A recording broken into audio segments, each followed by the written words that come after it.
Ambassador of Ecuador,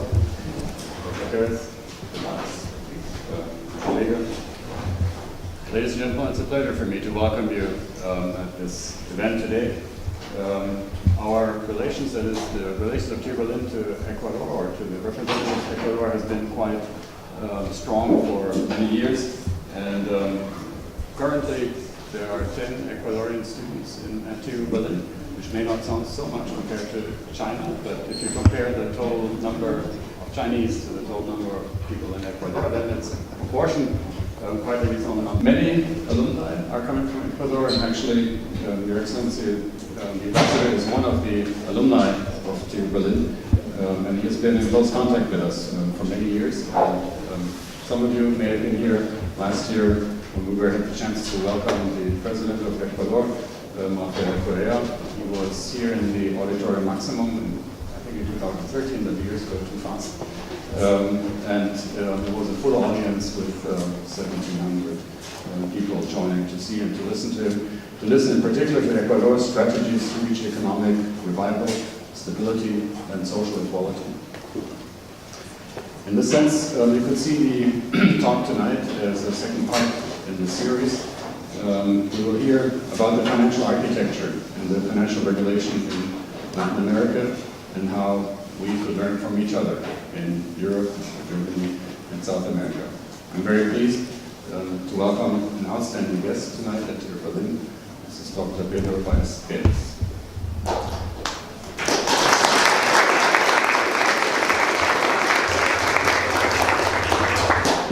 It's a great pleasure to welcome you here. Just a couple of words to your dicta. In 2007 and 2008, you were Ecuador's Minister of Economic Policy Coordination. And that's quite an important position. Since 2012, you've been the Superintendent for Market Power Control, issues that are extremely relevant in nowadays financial societies. You will have a more detailed introduction to SCB by our colleague from the faculty. So I would come to the end express my gratitude to the ambassador for making possible that Dr. Pedro Páez can be here. I'm also thank his team for helping in arranging. I thank my team, Ahmed, for arranging the event. And I hope that it will be an interesting discussion, an interesting talk, followed by an interesting discussion. And I'll hand over the microphone to the ambassador who would like to say a few words. Lieber Herr Professor Thompson, Herr Präsident der TU Berlin, Herr Professor Heinemann, ich möchte mich im Namen meines Landes herzlich bedanken für die Möglichkeit, dass Sie uns heute Abend geben, mal eine der wichtigsten und wertvollsten Wirtschaftswissenschaftler, die wir in Ecuador haben. Pedro Páez ist längst schon über unsere eigenen Grenzen bekannt und in dieser Hinsicht heute Abend wird er sich nicht nur über Themen, die Ecuador wichtig sind, widmen, sondern auch Themen, die für ganz Lateinamerika wichtig sind und höchstwahrscheinlich auch eine bestimmte Wichtigkeit für Europa haben können. In dieser Hinsicht also, ich freue mich sehr, dass wir es doch geschafft haben. Herzlichen Dank nochmals, dass die TU immer bereit gewesen ist, ihre Tore zu öffnen, zu Leuten, die tatsächlich nicht nur sich akademisch wertvoll gemacht haben, sondern dass die auch in der Lage gewesen sind, dank unserer eigenen Prozess, die wir in Ecuador durchführen, mal auch politisch und aktiv die Ideen mal in Wirklichkeit zu realisieren. Und das, wie Sie wissen, hier in der Akademie ist es einfach nicht unbedingt leicht. Also Pedro Páez hat diesen Vorteil und er kann uns über diese Erfahrungen auf jeden Fall etwas erzählen. Herr Professor Heinemann, ich bitte Sie, dass Sie uns etwas mehr über Pedro Páez dann erzählen können. Herzlichen Dank, Herr Präsident. Ja, Your Excellenz, President Thompson, Dr. Páez, ladies and gentlemen. It's a great pleasure to introduce Dr. Pedro Páez to you. Dr. Páez studied economics at the University of Austin, Texas, where he specialized in stochastic control problems in his PhD thesis. Since 2006, he has been active in a political and governmental environment. He was Secretary of State for Economic Coordination. From 2007 to 2011, he was heading the Technical Commission of Ecuador for the new international financial architecture, Banco del Sur. And from 2009, he was also the representative of the President of Ecuador in this bank. Since 2012, Dr. Páez is Superintendent of Ecuador's Market Regulation Authority, and he's also active in academia, so he is an Associate Professor of Economics, and he has been invited professor and given lectures at the universities of San Francisco, Sorbonne, Paris, Utah, and at Ecuadorian universities in Quito and Guayaquil. He also published several papers, for example, in the Journal of Post-Keynesian Economics. So, summarizing, we have a true expert on financial architecture and financial crisis, both from an academic and a practical focus. South America has gone through significant political and economic changes. They were triggered by financial turbulences caused by a strong volatility of capital flows, from rapid inflows to sudden stops and net outflows that interrupted refinancing and led to currency crisis in several countries and in many countries several times. Excess spending by some governments and often futile attempts to defend unsustainable exchange rates worsened the situation. The standard answer of the International Monetary Fund, as countries' refinancer of last resort, was usually a strict neoclassical cure with cuts in spending and social security. This neoclassical approach has come under attack not only from leftist groups, but also from a wide range of scientists, of economists in particular, who doubt the usefulness of such an ideological approach that has also been tagged as Sweetwater economics because its main protagonists are coming from the University of Chicago. But we know it can be done better, and modern economics and modern economists have a broader view on these affairs, and I think that also in the IMF nowadays there is a broader view on reforming countries and looking more into the details and going away from this one-size-fits-all kind of policy to cure or to help overcome financial distress. So we know it can be done better, and whenever a crisis hits, we try. However, errors are costly, and learning from success and from disappointments related to different ways of addressing financial market regulation is interesting and beneficial to all of us. So in that sense, I'm looking forward to your talk, Dr. Páez, and I hope for a stimulating discussion and stimulated discussion afterwards. Thank you very much. Thank you very much. Good afternoon to everybody. Sorry for not being able to speak in German here. Despite the fact that several friends were in Quito and I could profit out of that possibility. German is a very difficult language for a person that speaks in Spanish without the genitive, the dative, the accusative. So with the help of our friends, you are going to have these diapositives in German, and I'm going to go very quickly through some of the details that make the context and also explains the urgency of a response on behalf of the peoples of Latin America defending the possibility of continuing with this process of recovering sovereignty, peace, and prosperity. We need to understand what is going on today in the framework of the structural crisis of overproduction of capitalism. It's very difficult to even to accept the mere idea that we have a problem of overproduction when every textbook of economics in the world, here in Germany, in Ecuador, but also in Cuba, also in China, also in Russia, of course in the United States, goes around the idea of scarcity. The whole notion of economics as science is built up upon the idea of scarcity. But capitalism, it's been, has become the prisoner of its own success.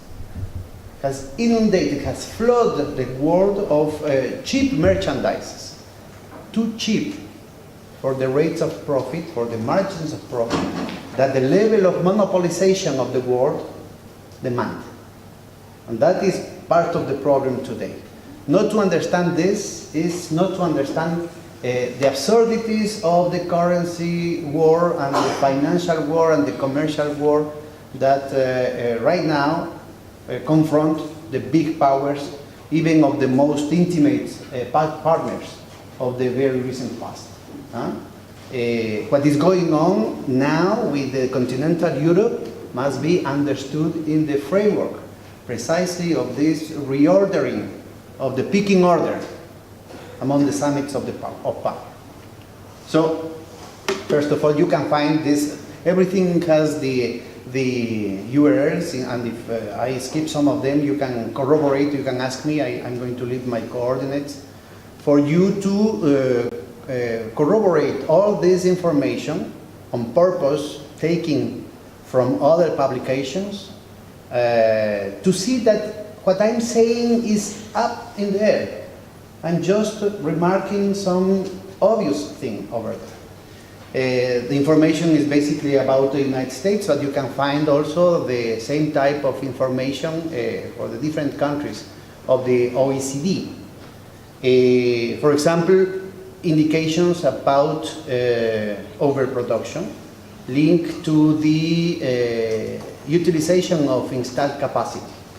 You can see if you could amend the series up to the beginning of the golden years after the defeat of the fascist forces in the Second World War, you should see that the utilization of the installed capacity is near 100%.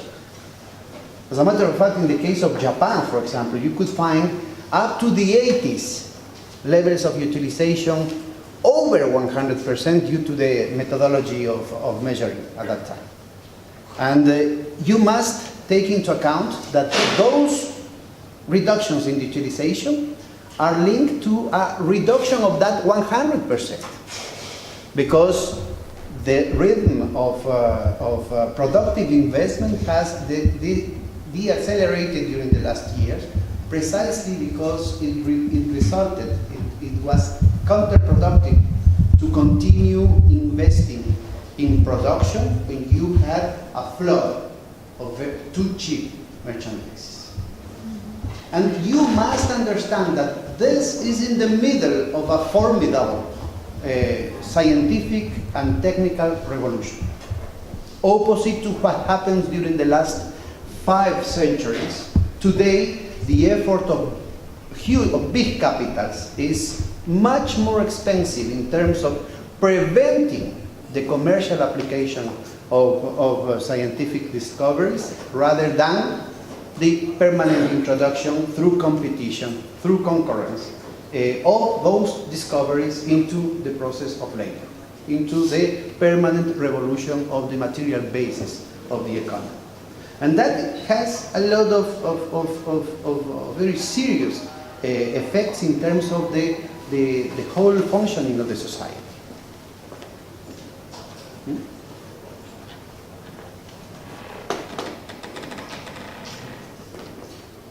What happened?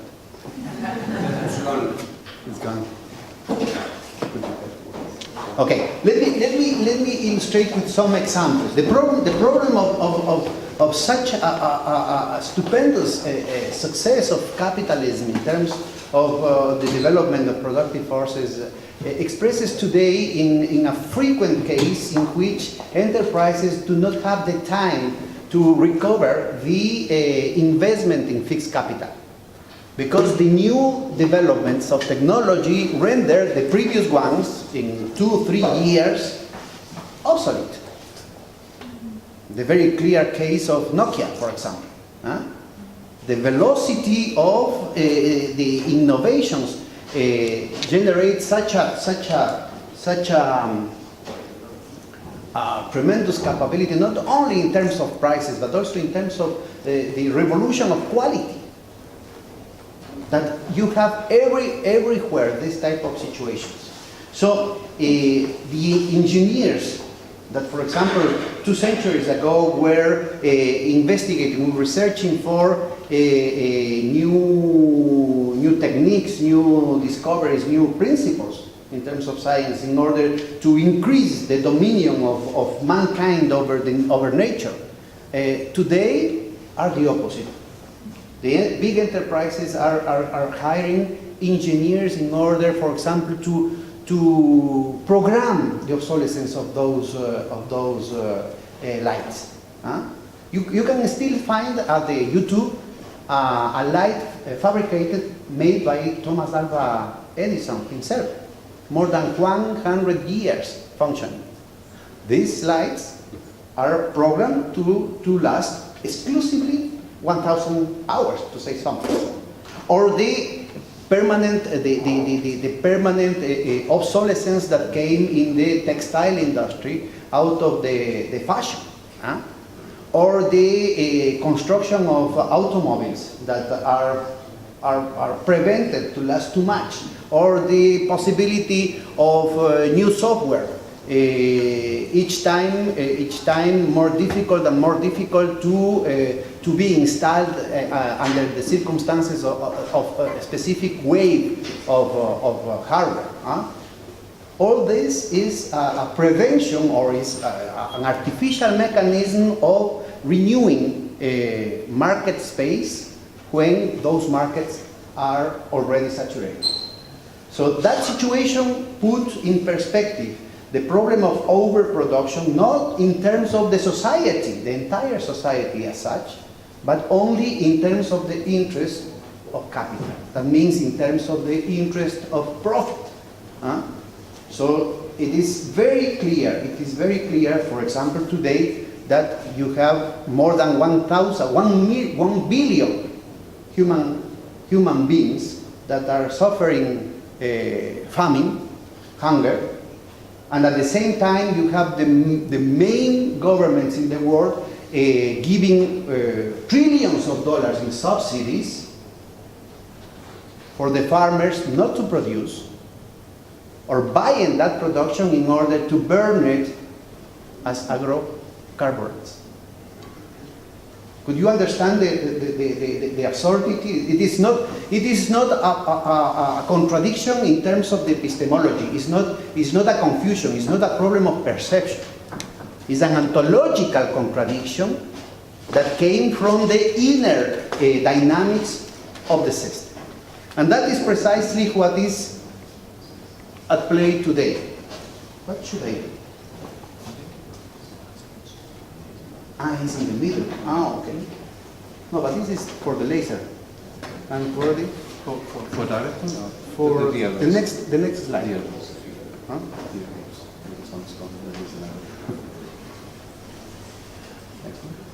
I have a problem with the technology. Right. Just the right button. Okay, right. Okay. So you can see here the most important industrialized countries, and the series came from the 60s.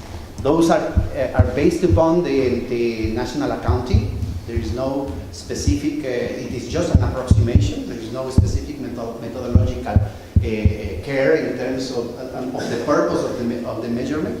But you can see there several indicators. The black cross line shows you the rate of profit in the 6 more important industrialized countries: the United States, Japan, Germany, France, the United Kingdom, and Italy. And you can see there, of course, the fall of the rate of profit. If the data should come from the 40s, you still have a rate of profit much higher. And as a matter of fact, you have a recovery in the rate of profit after the economic policies of Mr. Reagan and Mrs. Thatcher. Not because of the fulfillment of the slogan of "there is no alternative," but because they change in the balance of power and the humongous transfer of resources from different parts of the world. There you can see the effects of the triggering of the debt crisis at the beginning of the 80s as a product of the increase of the interest rate by the Federal Reserve. You can see, we are going to see this, the effects of this increase in the interest rates all around the world, including in the nucleus of the system here in the trilateral, no? The United States, Europe, and Japan. But it is very important to see how the accumulation must be considered in global terms. In the left panel, you can see the net transfers of around the service of the debt. But that is just the trigger of a lot of macroeconomic transformations that render the volume of value transfer from the south to the north during this period colossal. That includes the desperation of 100 countries to obtain excedents in the balance of payments, to cheapening the production in order to obtain a larger market share. So that includes the deterioration of the terms of trade, that includes the race to the bottom, trying to seduce the investment from outside in terms of reduction of taxes, in terms of reduction of capital controls, tax evasion permits, etc., that gave you another balance of power, not only between capital and labor, but also between the north and the south, but also between the west and the east. Part of the effects of the increase of the interest rate and the debt crisis was the destruction of the inefficient state socialism economies in Eastern Europe.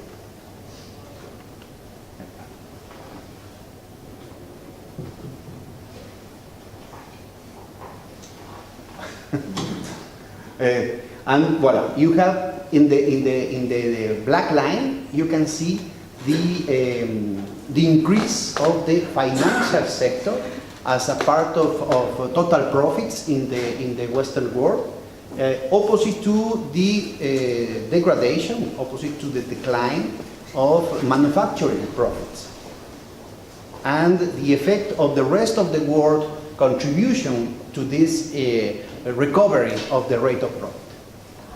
Huh? Sorry. So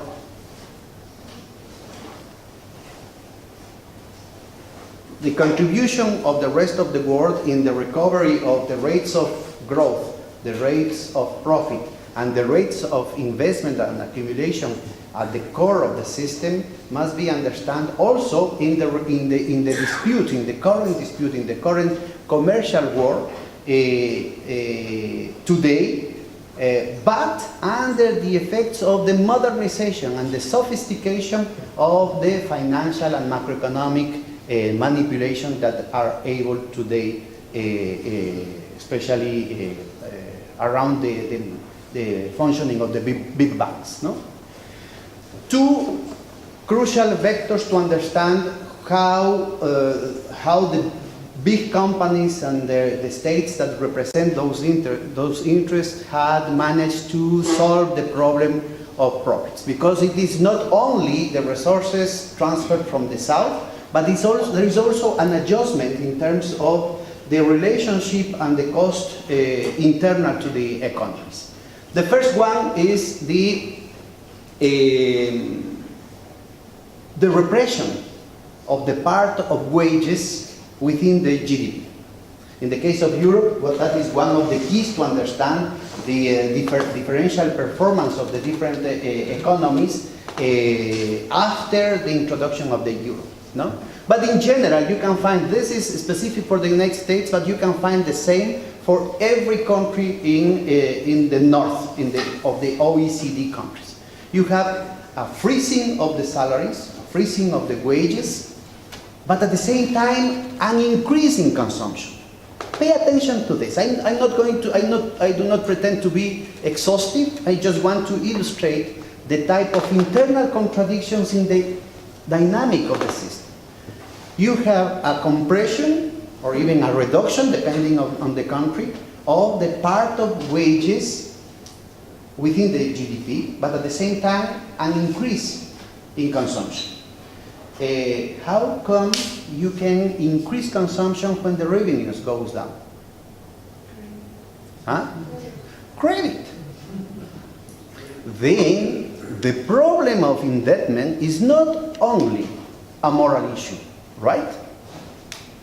First of all, the axis of the discourse, the axis of the narrative that you are doing here in Europe around the problem of debt is exactly the same components of the discourse that it was applied to the countries in Latin America. You must live within your means, you must discipline yourself, you must morally improve your performance. Huh? First of all, there is a structural problem there. Second, what happens with the solution? The gray area shows you the need, the structural need of the system for debt, for credit. What happened if you have an actual moral discipline from the beginning of the 80s? The level of consumption should follow the trend of wages. Then the recession should start 30 years ago. More so, you can discover there the limits of the remedies, the limits of the solutions. If today the recipe is to deleverage, that implies that consumption should fall right now. But the same happens in the United States, in Germany, in Japan, in Spain, everywhere, in China. If you have a problem of overproduction and your solution is to asphyxiate markets, do you believe that this is a sustainable solution? The other vector of the remedies implemented with this change in the trend of the rate of profit that I show you in the first slide. Again, take into consideration the evolution of profits, but this time as a proportion of GDP, not as a proportion of the stock of capital like in the first slide. Huh? The line with the black dots shows you the same recovery opposite to the decline in the black dots of the productive investment. As I mentioned to you, the overproduction crisis rendered the productive investment counterproductive because it makes too cheap the new merchandises, and the final result in terms of ROE or margin of profits disappointing. So then you have a problem. You have a problem. Where does that money goes? Because capitalists can have holidays, not capitals. You have a huge amount, a huge mass of profit in the hands of fewer hands, each time in fewer hands, in terms each time shorter and shorter, that are looking for more profitable opportunities of investment that are going to render even in larger amounts shorter and shorter, that are going to provoke larger amounts of profits, and so on, in a compulsive way. There is no way to stop. The moment in which money is not invested, that is not capital. That could be savings, not capital. And despite what most of the economic textbook used to say, that there is no an automatic relationship between both. It's a problematic and contradictory process, the transformation of savings into capital, as I'm trying to show you here. But again, beyond the nitty-gritties of the theory, the gray gap there shows you that you have a problem where to put the money. if there is no more sustainable opportunities of productive investment, what was the option? Financial investment. So the irrational exuberance of Mr. Greenspan is a need of the system. Because if you pour all this humongous amount of resources into the productive apparatus, the crisis of overproduction could worsen in such a colossal way. Could you imagine the level of technology that you were able to dispose today in terms of computers or in terms of cures against cancer or whatever? But you need to waste all this money in order to rescue the rate of profit. Okay, then again, the contradiction is not a moral failure of some actors, some operators, or the negligence of the regulators, but there is a need of the system. But because if you force all this money into the productive apparatus, how do you solve the problem of overproduction? How do you solve the problem of too cheap merchandises?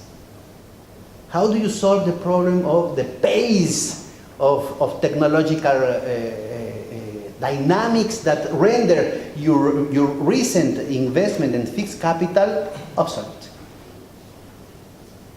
No? Okay, very quickly, because we don't have just to put you, to provoke your debate here, just to put you in perspective.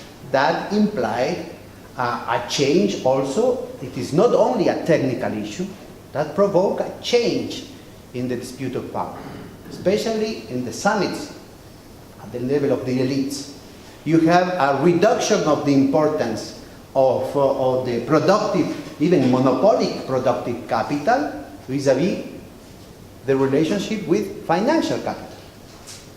50 years ago, they say what is good for General Motors is good for America. Today, General Motors obtain 93% of their profits out of finance.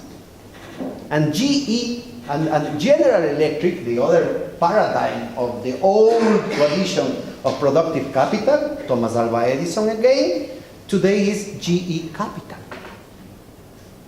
Do you understand the idea? So, even when we talk about the same names, the same family names, even when we talk about the same enterprises, the internal dynamics, the logic of reproduction of power has changed in an irreversible way. That is very important. Could the genius get back to the battle?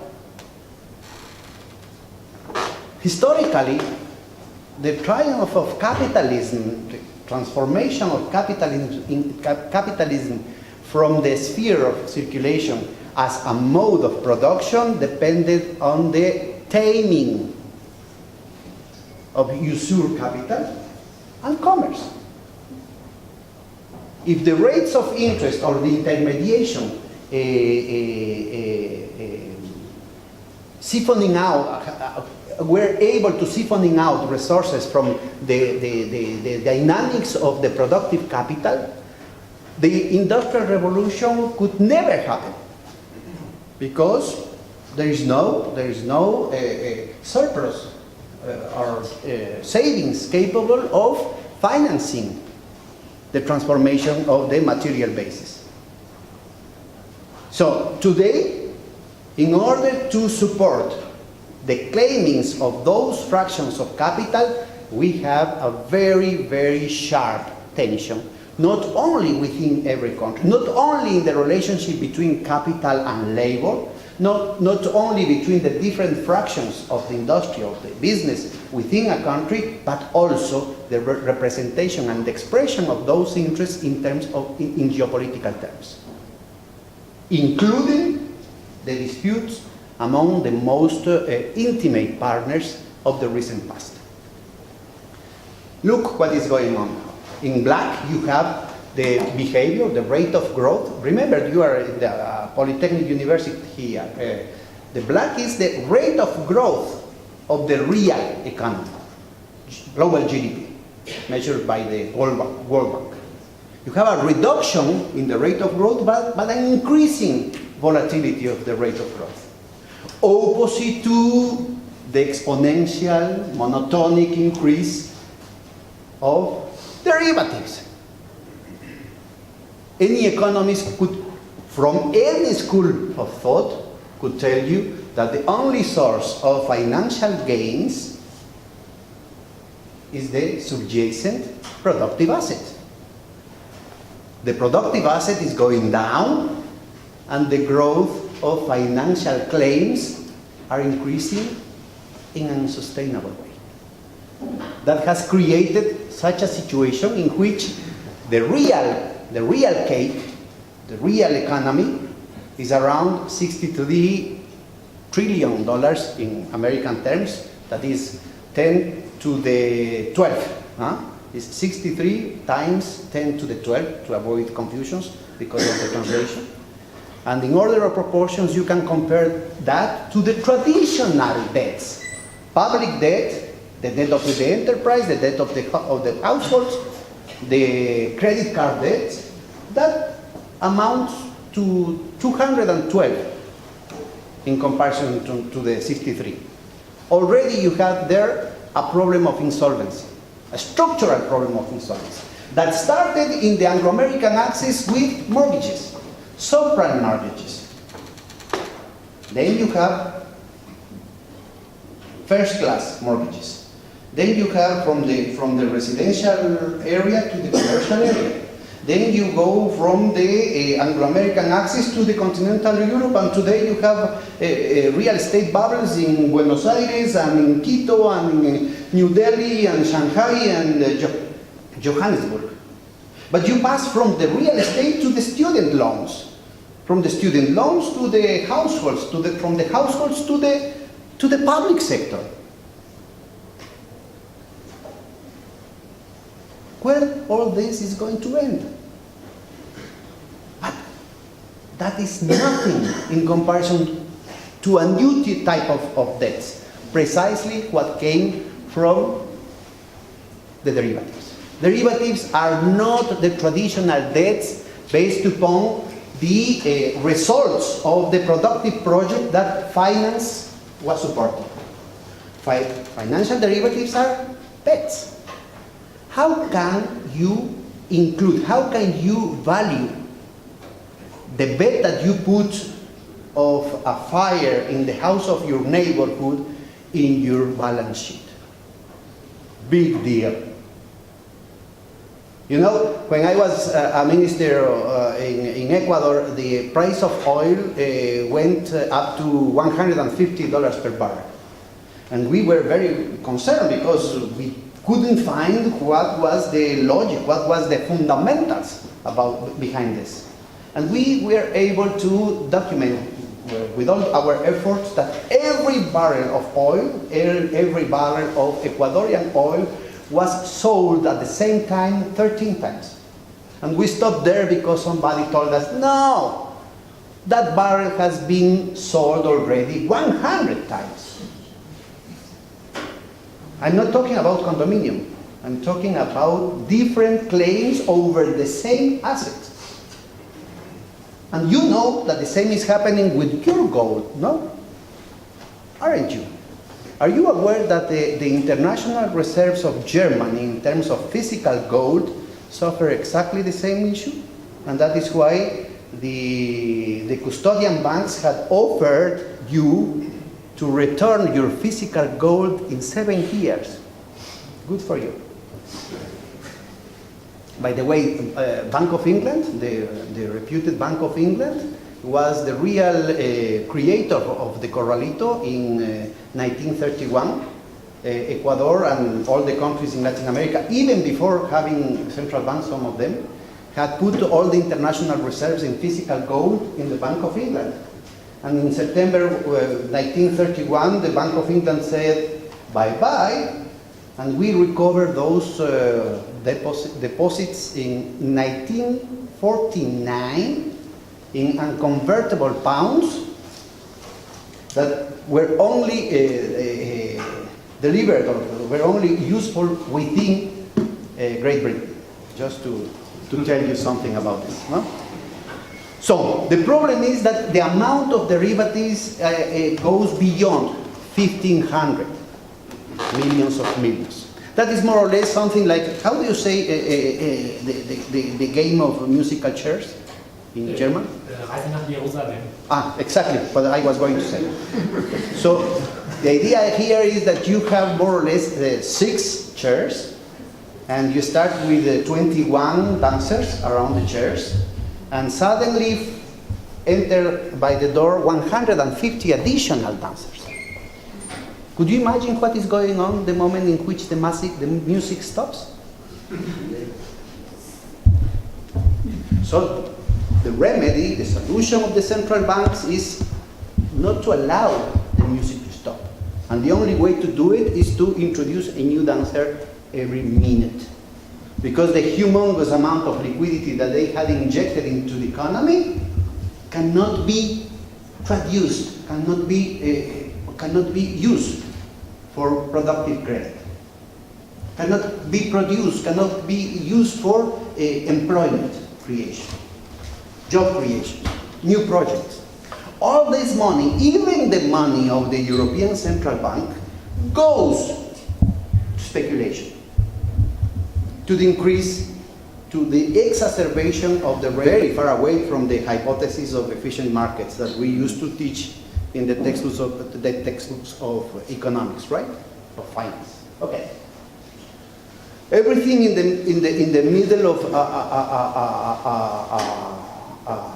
frenetic process of mergers and acquisitions.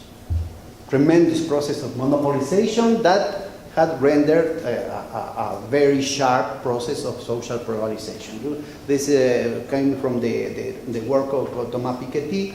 You find in the white line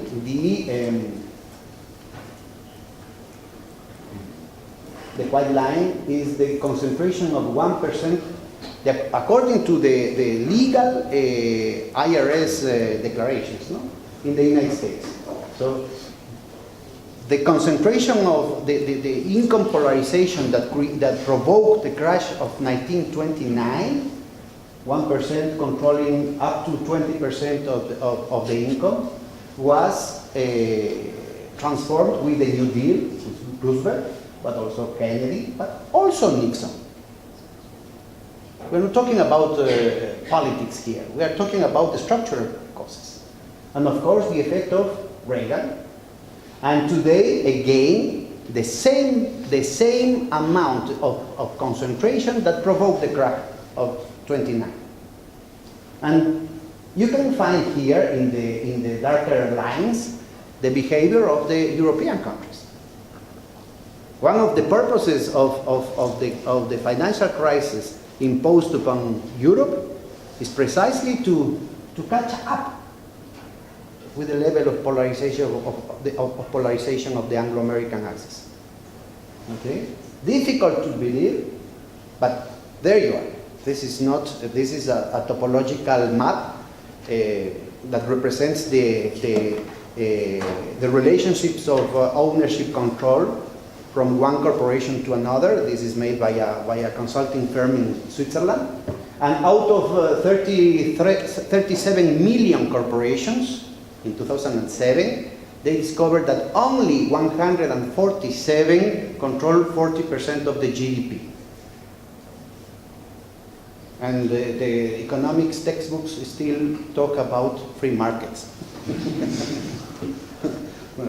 You have to recognize that we economists have a lot of humor. Huh? And if you explore the details of that concentration, at the core of that structure of power is the banking system. More specifically, the Anglo-American networks of speculation. And I'm very explicit in signaling such a representative firm as Deutsche Bank or Commerzbank. The Anglo-American network of speculation, because we are not talking about nationalities, We are not talking about ethnic issues, we are not talking about languages, we are talking about logics of reproduction. Those banks, way before, had left the project of betting to productive projects. The main priority of the majority of those banks are related not to the recovery of the loans, but to eternize the loans in the same fashion that they did in the case of the Latin American external debt. They are not interested in the repayment of the loans, they are interested in the non-payment of the loans in order to provoke a long-term tributary relationship with the debtors. Meaning countries, they did it in a very successful way, in a kind of recycling of the neo-colonial relationship with Africa, with Latin America, and they are now trying to colonialize the metropolis. Be aware of this. And there you are. The list of the 50 main corporations, most of them the banks. The same financial institutions that out of corruption, out of incompetence, have led the world to such a great crisis today. And the same banks that are receiving tons of liquidity from the Federal Reserve, the European Central Bank, the Bank of England, the Bank of Japan, the Bank of Switzerland. There is no money, not at all, for the life of the people, for full employment, for civilization, for funding research and development, for technology, for science, for culture, for conviviality, for the environmental crisis. No, there is no money for that. You must behave yourself. You have to face the consequences of your behavior. But there is a lot of money for those banks. And by the way, as those banks cannot put the financial derivatives within the balance sheet because it is impossible, when you listen somebody to telling you about the stress test, they are talking about stress test without taking into consideration the performance of those derivatives. Is somebody here familiar with accounting? Just you? Somebody else? Okay, that is out of balance accounts. Derivatives are put out of balance. That means that derivatives are not taking into account in the final result, in the bottom line of the enterprises, of the banks. JP Morgan Chase had $73 trillion in derivatives. Global GDP was only 63, and they had alone $73 trillion in derivatives. And the stress tests are not taking into account the performance of those derivatives. Oh, but they can sell each other. You can ask AIG. That's true. You can Google AIG. Okay. Look, the amounts. And by the way, that you can find, that is the report that Senator Bernie Sanders finally achieved, because at the beginning he was fooled several times. But those are only partial results. The University of Missouri in Kansas City had shown that only with this program, and we are talking exclusively to the troubled asset relief program, only within that program you have $29 trillion. That means 200% the American GDP. In the case of Ecuador, in the case of almost every country in Latin America, as a result of the IMF imposed economic policies, every country had a financial crisis. In Ecuador, that expelled 3 million inhabitants out of 12 million in 5 years. And the whole amount of bailout reached 25% of the GDP. The United States had already gave 200% of the GDP. And could you tell me what is better in the financial realm? Again, from the real estate to the public debts to the metastasis of structural insolvency. Huh? Okay, so the new phase of capital reproduction includes a criminogenic environment. We are talking about the permanent, unstoppable violation of the same laws that they themselves, the banks themselves, imposed upon our society only 10 years ago, only 15 years ago.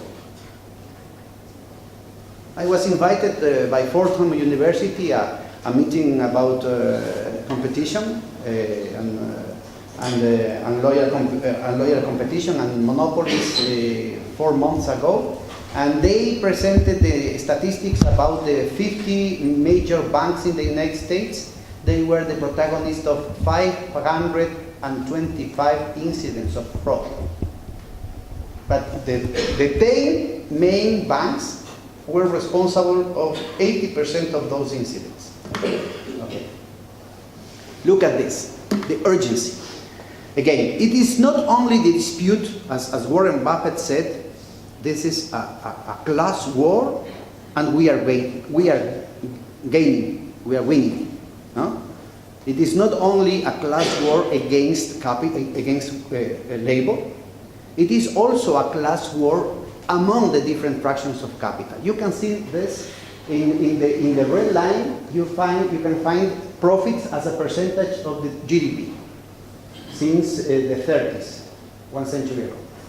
The black line is the concentration of those profits in the 200 corporations, the 200 largest corporations in the United States.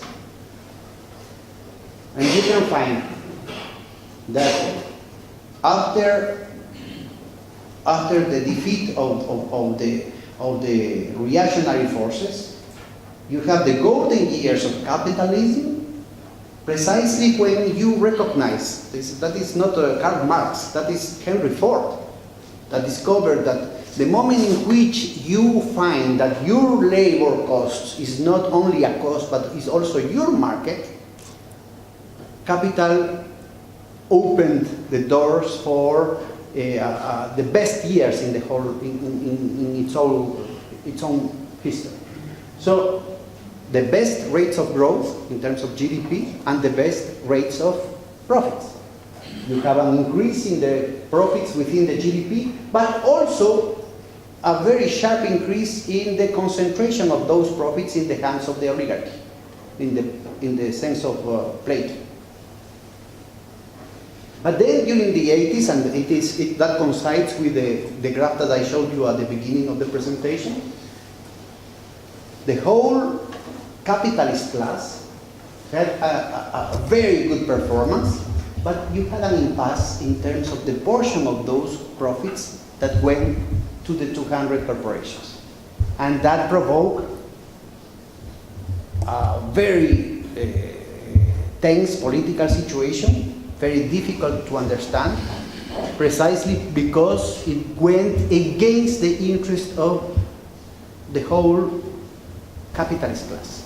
Volcker Kupp, the increase of interest rate from 1% to 20% in a matter of weeks provoked a reduction in the results of capital, but the rationale was precisely the concentration of revenue in the hands of the 200 largest corporations.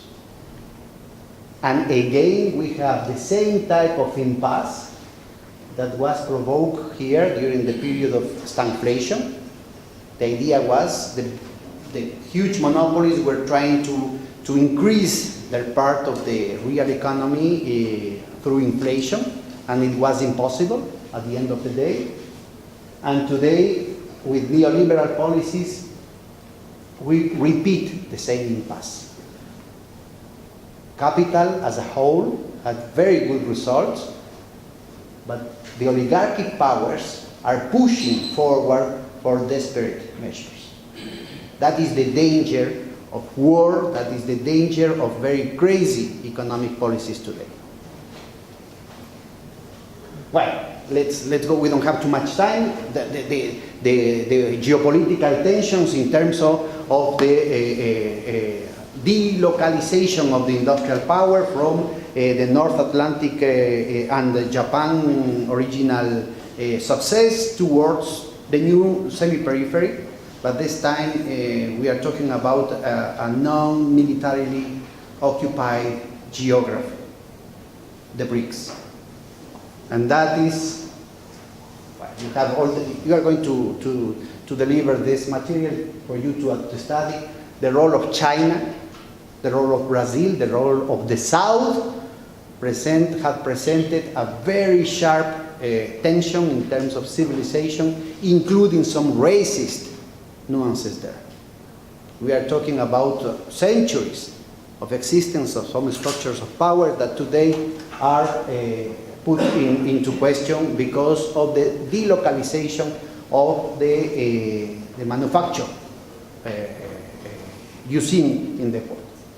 And again, the whole narrative that we are accustomed in economics, that are the savings of the South, China, and the rest of the developed economies, are supposed to finance the deficits in the United States, Japan, and Europe. Those are the effective financial transactions. That is the theory, and that is the reality. Could you find which is the line? Of course, the size of the bubbles, the size of the circles shows you the size of the financial markets, the internal financial markets. The size of the arrows and the color of the arrows shows you the importance of the transactions among the financial markets. Could you show me there the line that through which China finances the United States?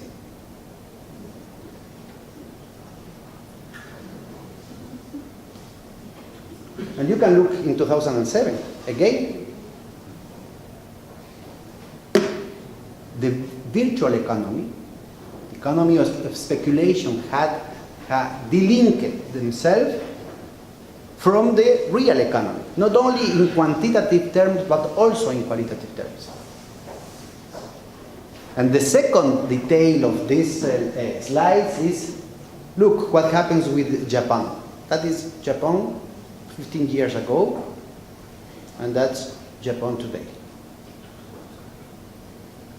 Do you have some clues about what is going to be the role of Europe, of continental Europe, 5 years, 10 years from today? The technological avant-garde of Japan 25 years ago was as sharp and as menacing as today is the core of the continental Europe, France and Germany, in the framework of a crisis of overproduction. The recipe for Japan was 25 years of recession. After the Plaza Accords and the Louvre Accords, financial and macroeconomic manipulations can endorse the destructive powers of the crisis. And you must read what is going on here in Europe precisely. The BRICS are recycled, are rebuilt from the perspective and the needs of the transnationalization of finance and the financialization of transnationals. So this is a very limited and contradictory process. There is no saints and angels in this process. But the problem is that that tension, you can see here, the evolution of productivity at the core of the system, including Europe, vis-a-vis the exponential growth of productivity of labor in the South, and the tension that provoked. Even if the enterprises that have been at the core of that delocalization are the same. Well, we don't have time to go into the details. Look at the new dynamics of international trade.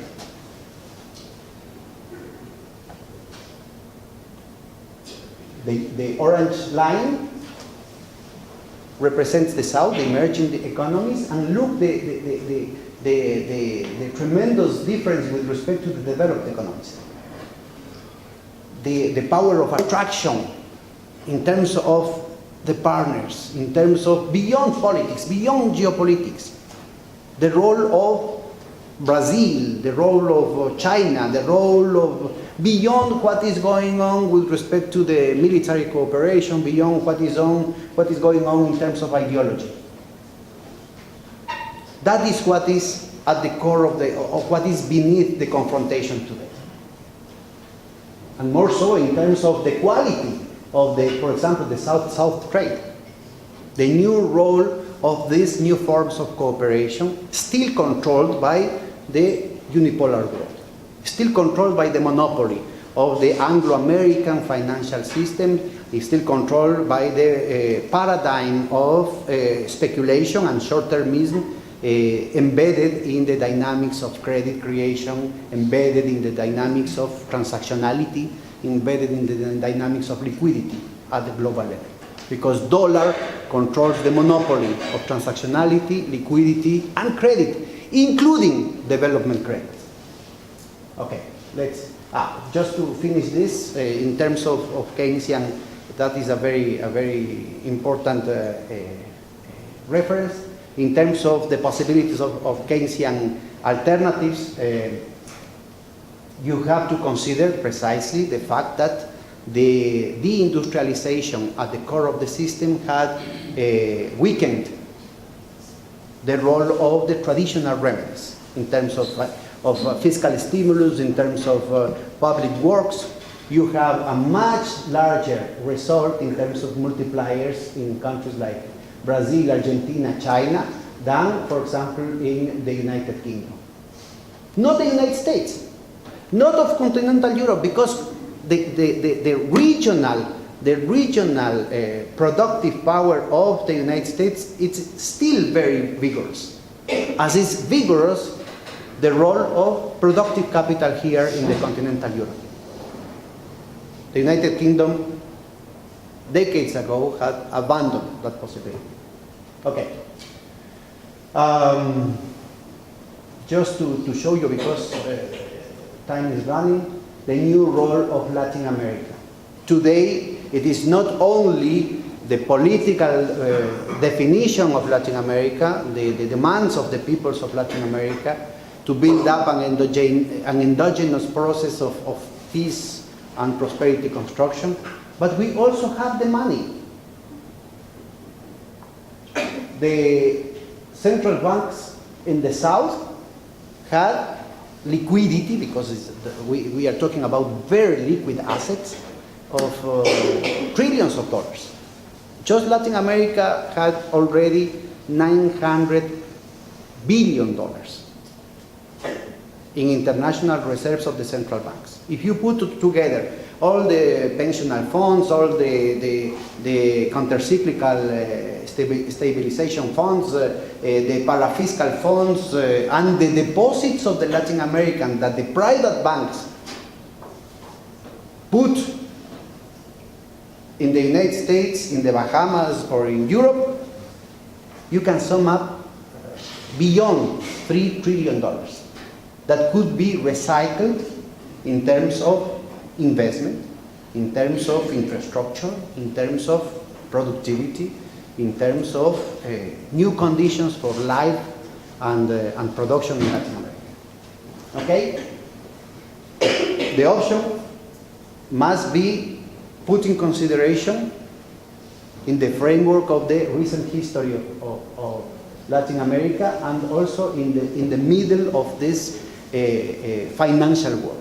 The geopolitical tension today had a lot to do with the tremendous structural asymmetry in terms of the national state capabilities of macroeconomic manipulation. You can see which are the possibilities, for example, of the American Central Bank, opposite to what happens with the Ecuadorian Central Bank, for example. But the effects of that injection of liquidity had direct effects in terms of the performance of the main international markets, because all this money, as cannot be traduced in more production, end up in speculation. Today, the most important prices, international prices, had nothing to do with the fundamentals.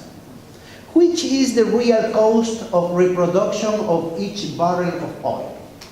It's close to the $150 per barrel, or $32 per barrel, or $50 per barrel. How can you do an analysis, the rate of internal return in terms of gains in a productive project? What can be the indicator for your specialization as an enterprise, or as a city, or as a country, or as a region?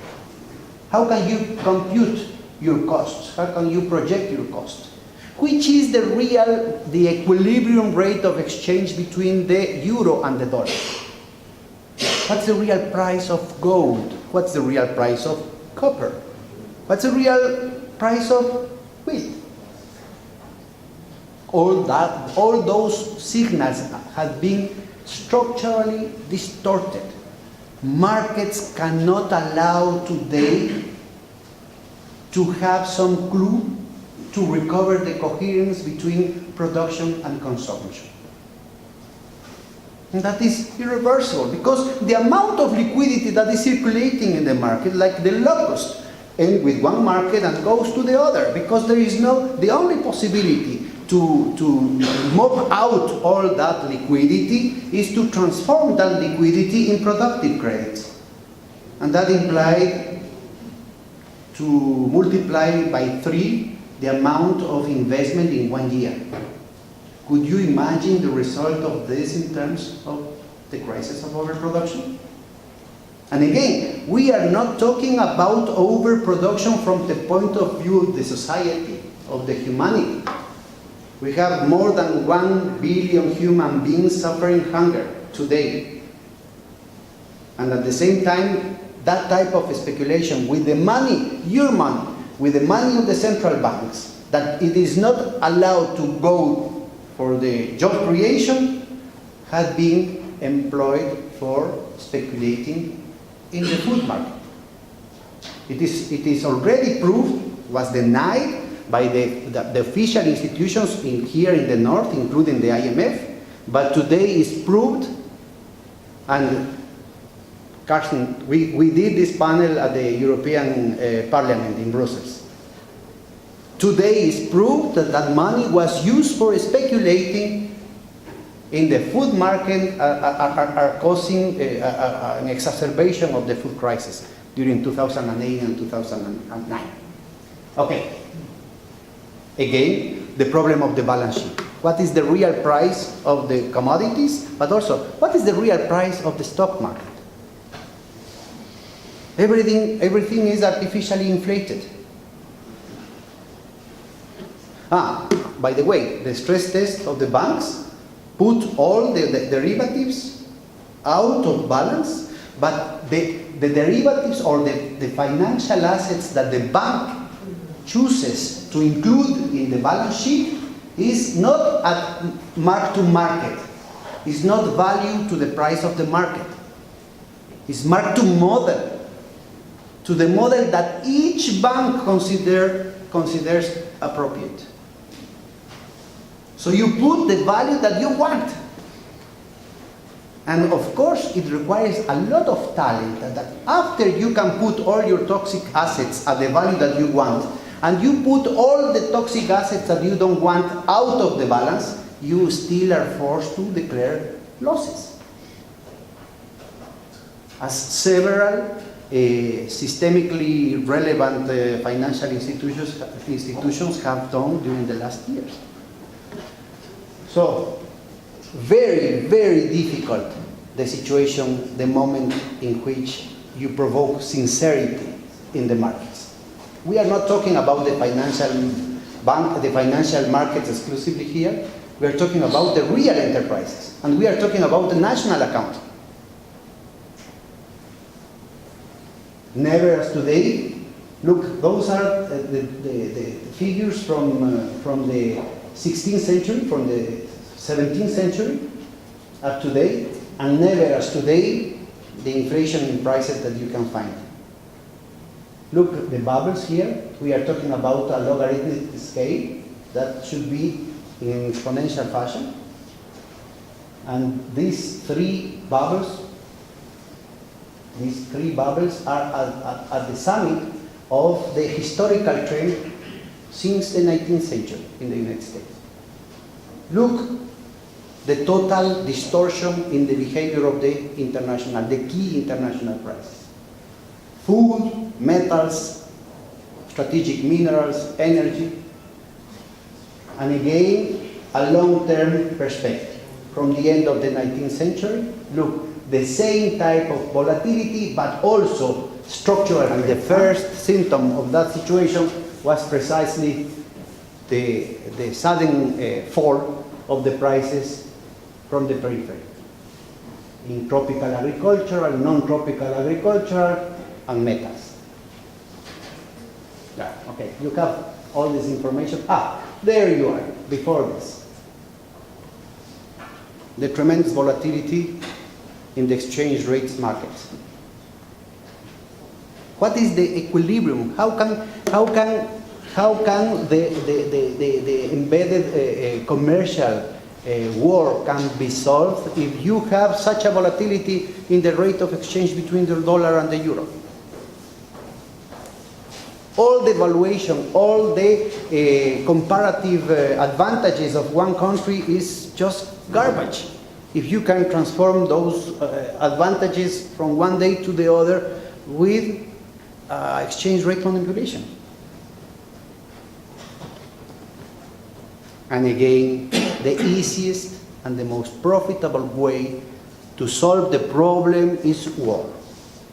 You can push all the sides in the conflict, you can create your own sides in the conflict, you can give them loans, you can sell them their weapons, and then they kill each other, and you can distribute among your friends the contracts of reconstruction. It sounds familiar for some of you? Look, the United States had more than half. That means all the rest of the countries together could not match the production of weapons and the spending of weapons of the United States. And maybe it could suggest some story to you to see the military spending adjusted by inflation from the beginning of the 60s. Mr. Kennedy, the reduction, the effort for the reduction in the military budget, the convenient assassination of Kennedy, the Vietnam War, Mr. Carter, Reagan, the end of the Cold War, a very dangerous fall in the weapons sales and the industrial military complex concern up to the first invasion of Iraq, the dividend of peace by Mr. Clinton, the coup d'etat of Madame Monica Lewinsky, Kosovo, 9/11, war against terrorism, frightening. A new reduction in weapon sales. Be aware of this. In Latin America, we are very concerned. After 50 and something years of dismantling of the Fourth Fleet of the United States, Mr. Obama had redeployed. Today, that every country in Latin America is a democracy, had redeployed, and he just declared Venezuela a threat to the national security of the United States. How many nuclear weapons have Venezuela? Or Ecuador? Are you kidding us? And for sure there are a lot of humanitarian and progressive and decent people here in Europe willing to support humanitarian imperialism. 500 years ago in the name of civilization and Christ, and today in the name of democracy and freedom.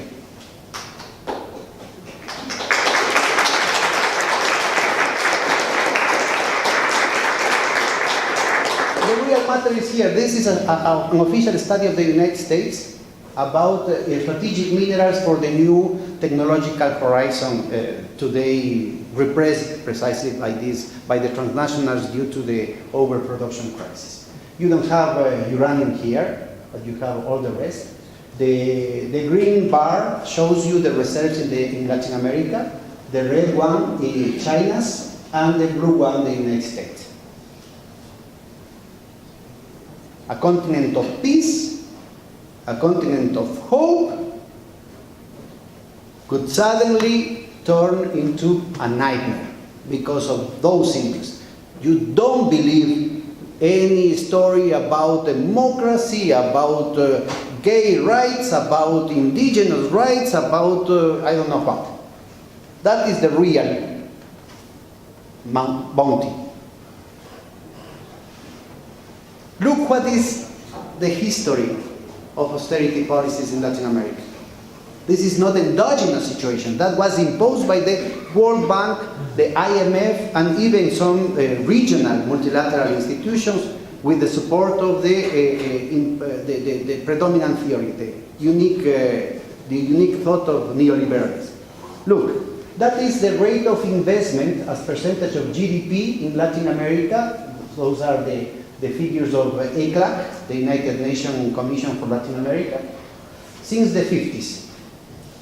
And during the inefficient model of import substitution industrialization, you reach up to 25% of the GDP. The case of Mexico under Alemán, 35%. The dictatorship in the 60s in Brazil, 35%. In the case of Ecuador during the 70s with the oil exports, 38% of investment. The business-oriented neoliberal model that was going to provoke investment dropped structurally the rate of investment to levels of 15-20%. And that was only changed during the last years because of the new political situation. I'm not talking about exclusively the countries with progressive governments. I'm talking about the new correlation of forces that push even the reactionary regimes to take into consideration the population.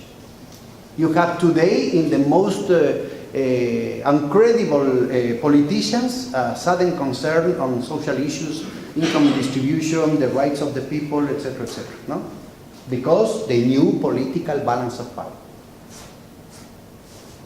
Of course, in terms of poverty, you have a very clear result, an increase in the number of extreme poverty. The measuring in green is below $1 per day, per capita per day, and the other, the purple one is $2 per capita per day.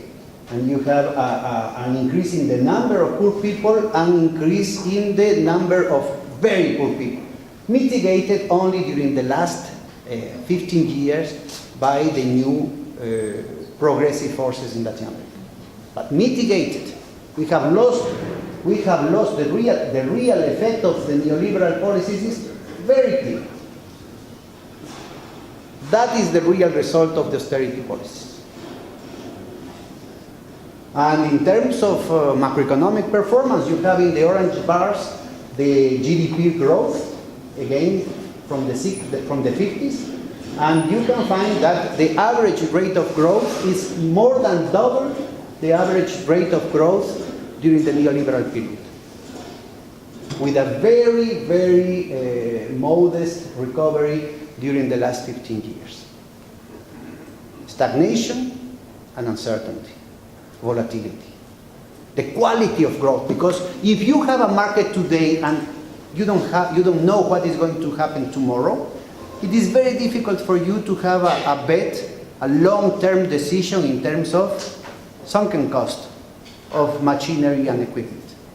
It's the transformation from that type of investment towards real estate speculation, trade, imports, or financial derivatives, or financial speculation.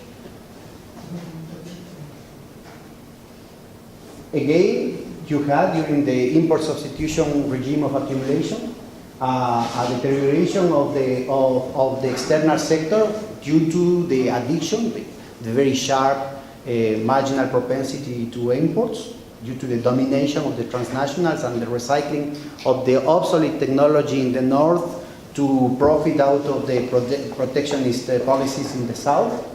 That's true.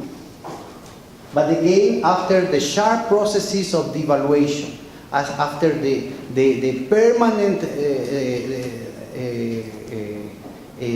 looting of labor and natural resources, you still have a vulnerability in the external sector, but this time not due to the import of productive capabilities, but due to conspicuous luxury imports.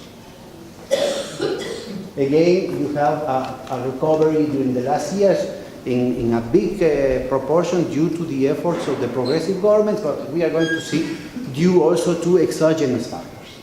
And that external vulnerability is accompanied by the fiscal, that is the obsession of us, the economists, the fiscal vulnerability. Yes, during the years of the import substitution regime of accumulation, Latin America tried to build up a welfare state, a very racketical one, because the governments didn't have the political power to tax the oligarchies. You have deficits, increasing deficits. But after the very painful processes of privatization and deinstitutionalization in Latin America, those deficits return, but this time not due to the utopia of building a welfare state like here in Europe. By the way, we never knew in Ecuador and in Latin America that the social economy of the market that the Christian Democrats implemented here in Germany included regulation in the markets and redistribution and trade unions and human rights everywhere, by the way, just to show you some of the difference. So with the same narrative, with that distortion of that type of economic doctrines, Latin America returned to a free market economy, but it was actually a wild capitalism, but this time with a very, very feeble tax base, with a very, very feeble productive apparatus that render again very vulnerable the fiscal performance. Again, with a recovery during the last 15 years due to the new political situation in the country. But this time, you have irreversible structural vulnerabilities. These are not conjunctural indicators. We are talking about globalization, and globalization was a promise for efficiency, productivity, competitivity, modernity, the rapid way to develop. And there you are. The real results are an increased addiction of imports, again, not related to capabilities, productive capacities, but related to the dependency to consumption goods, and a reduction of the relative productivity, sector by sector, with respect to the United States. And an increasing reliance on the interstitial survival of the small and medium-sized enterprises. The dynamic of the big enterprises, the dynamic of job creation was disappointing. CEPAL used to talk about the dynamic insufficiency of capital, and the real support of the economy comes from the small and medium-sized enterprises in terms of employment, in terms of even in terms of GDP countercyclical behavior, but also in terms of external performance. No?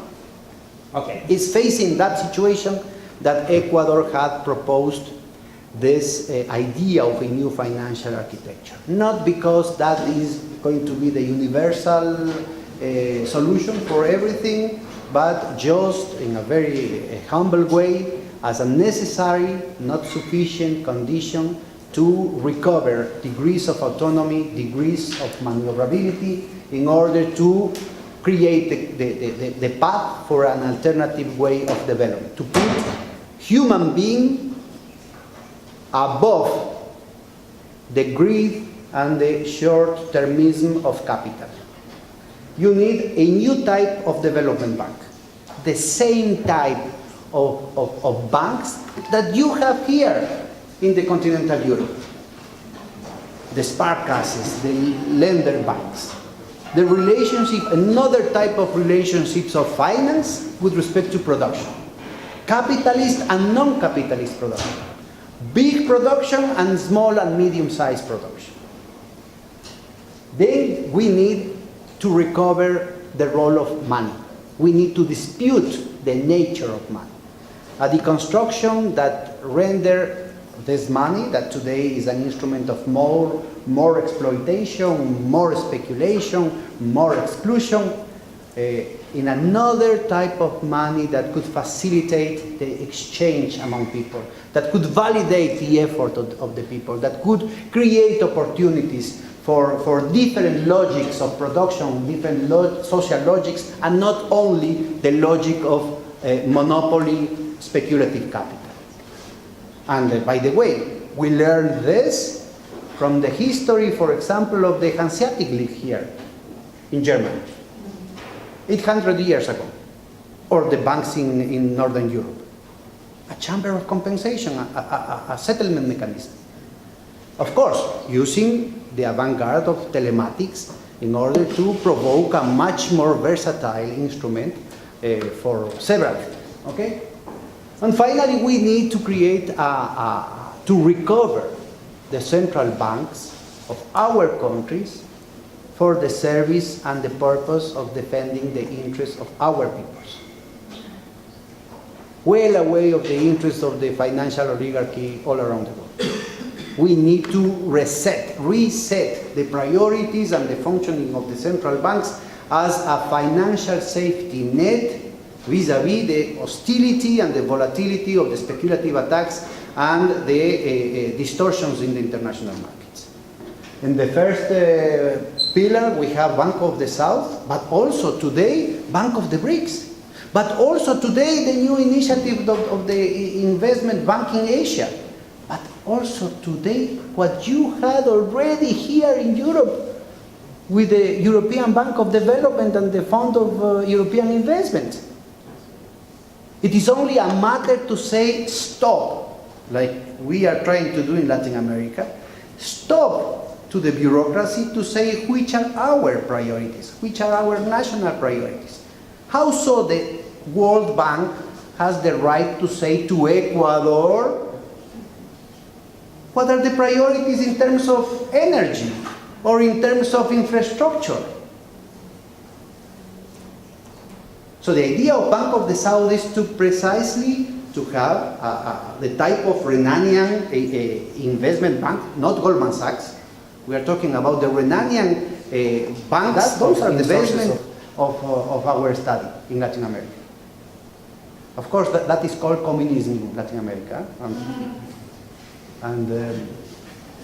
But plenty of solutions. Dangerously easy.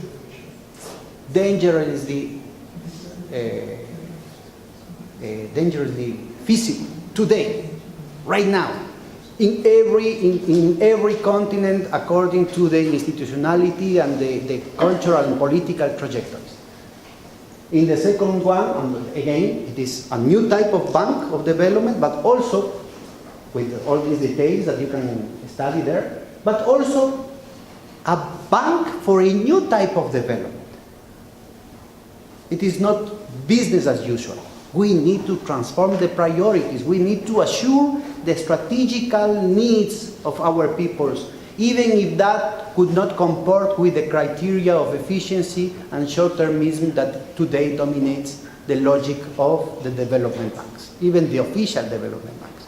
Did you know that the Inter-American Development Bank, that of course had also contributions of Europe and Germany, was forced to recognize a loss of 1/5 of its social capital because it was betting into the international casinos? 1/5.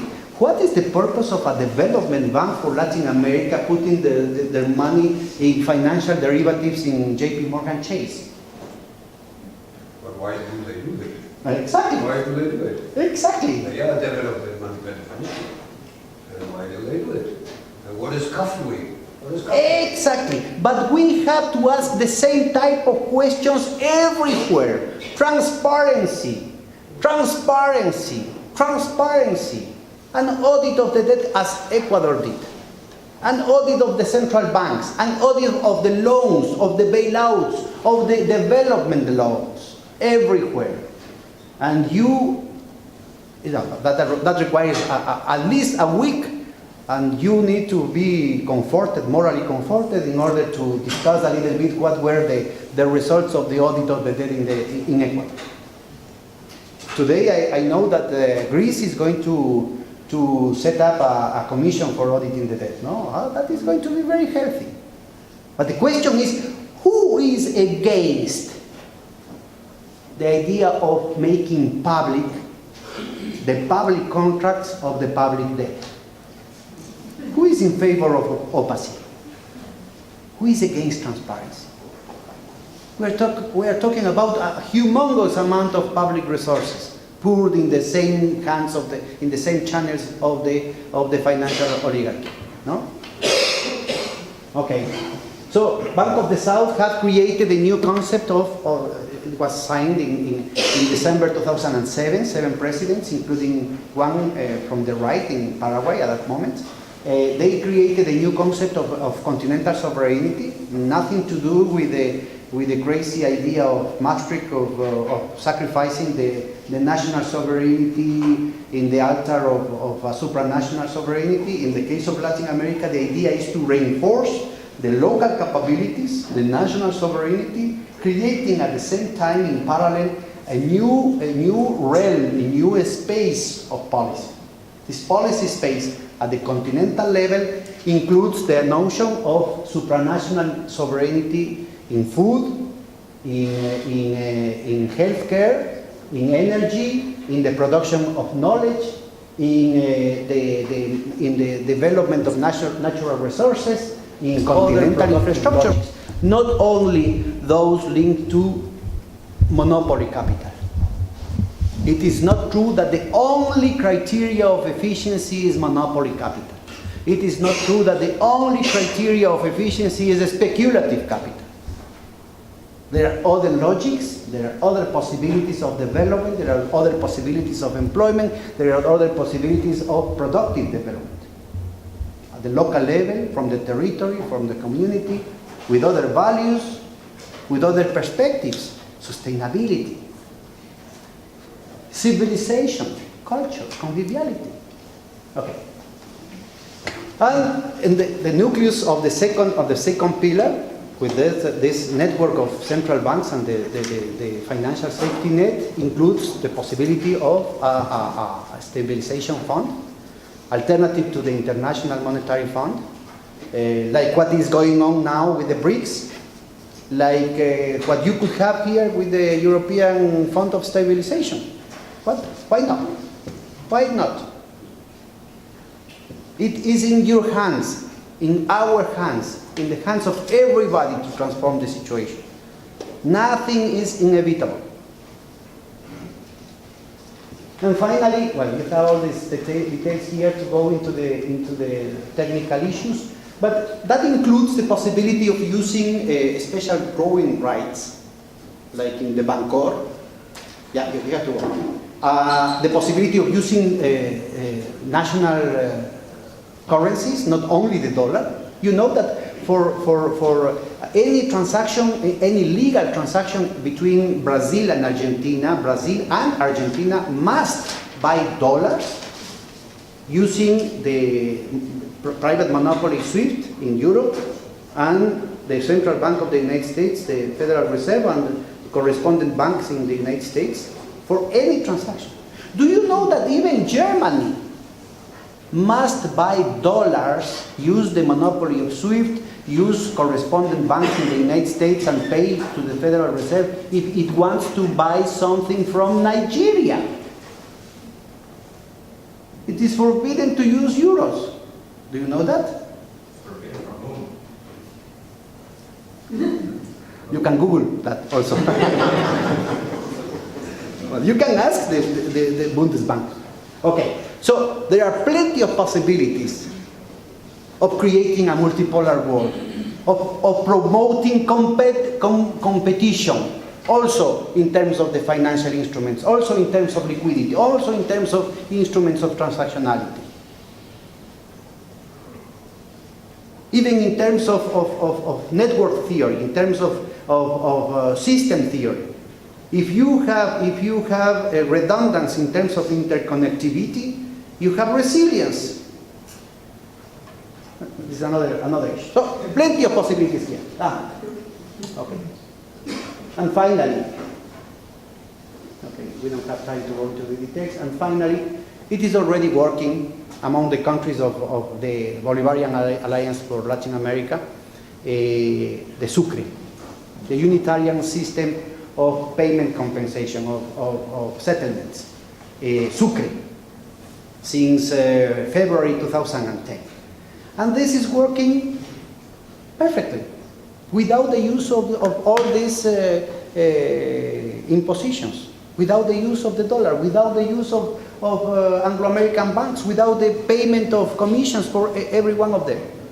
But we were discussing with the European Commission, with Mr. Barroso, with Heide Marie, with Sarkozy, with Christine Lagarde, the possibility of a Sucre between Latin America and Europe, to make the exports cheaper, to promote the possibilities of flows of commerce through the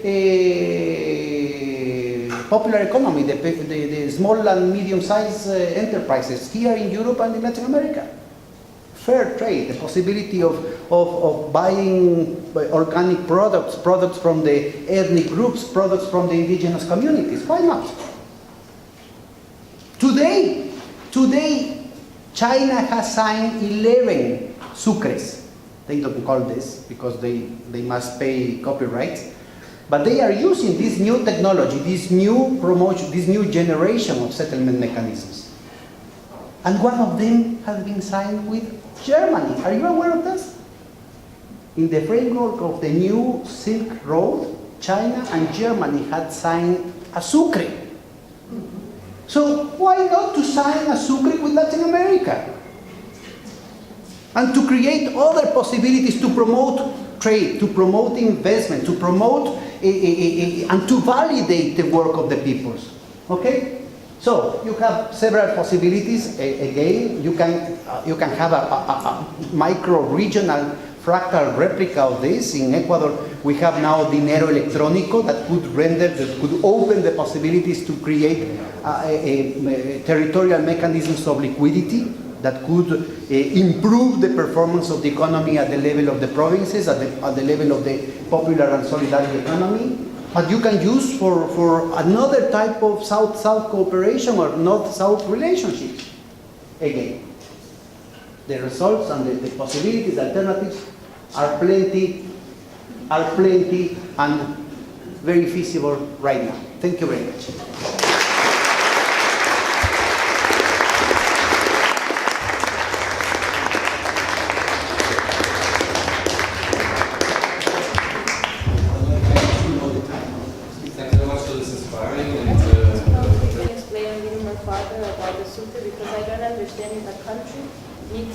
Buy sucres in its national money, or do we have to have a reserve for doing the transactions with sucre? Okay, today, so far, the sucre has been applied only among central banks. And the idea, do you remember the example of imports between Argentina and Brazil? Of course, you have a very large frontier and you can have contrabando, you have smuggling, no? But if you want to do it legally, any transaction must buy dollars. So if Argentina buys $2 billion to Brazil and Brazil $5 billion to Argentina, they have to pay the total bill of $7 billion. They have to buy $7 billion in the regional market of exchange rates, right? Of dollars, of divisas. That pushes the price of dollar, the price of the divis further, destabilizing the commercial policy and the exchange rate policy. Usually the government must use the interest rate in order to control the targets in terms of exchange. No? So you have compromised the interest rate in order to obtain exchange rate targets. As you are manipulating the interest rate, you are compromising also, you are reducing the degrees of freedom in the policy space in financial terms. But also you are increasing the service of the debt for the government, for the enterprises, and for the households. Is that clear? Okay. So the moment in which, instead of the $7 billion from Argentina to Brazil and from Brazil to Argentina, you only pay the difference. It's 5 minus 2, you have only 3. You have a savings of $4 billion, just in this trivial example. In the case of the Sucre, the better way to understand this is a mutual credit card. Normally, you have a credit card, a vertical credit card, in which you had an indebtment process with the issuer of the credit card. In this case, Argentina opens credit to Brazil, and Brazil opens credit to Argentina, and during 6 months, they only registered the exchanges. Okay. The innovation is the hybrid of a settlement in a new title, an IOU, that is called Sucre, that cannot be convertible to dollars during 6 months, but could be negotiable immediately. That means that you can, with these IOUs, you can buy other things within the Sucre mechanism. Is that clear? That creates new possibilities of payment. That creates new means of payment that could promote more exchange, more trade, and that could create new facilities in terms of balance of payment needs. At the same time, you are reducing the stress over the exchange rate policy, over the finance and the interest rate policy, and over the fiscal policy. Liberating resources for productive investments.